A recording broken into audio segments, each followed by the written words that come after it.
toner replacement on the Konica Minolta C3321i.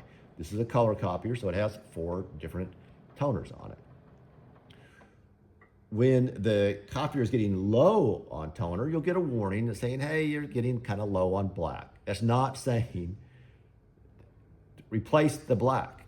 I mean, you wouldn't in your car, you know, if it says, oh, you're down to a quarter tank, go and drain all the gasoline just so you can fill it up again. Well, that's kind of what you would be doing if you just dumped out the toner cartridge every time it said it was low. So wait until it actually tells it to you. So let's say the magenta toner, it said magenta is low, don't replace it yet, but when finally it says replace the magenta toner, you're gonna open this up, you're gonna replace just the magenta because it said replace the magenta, not that it was low, it's time to replace it. You'll replace that, and you close it up and so forth.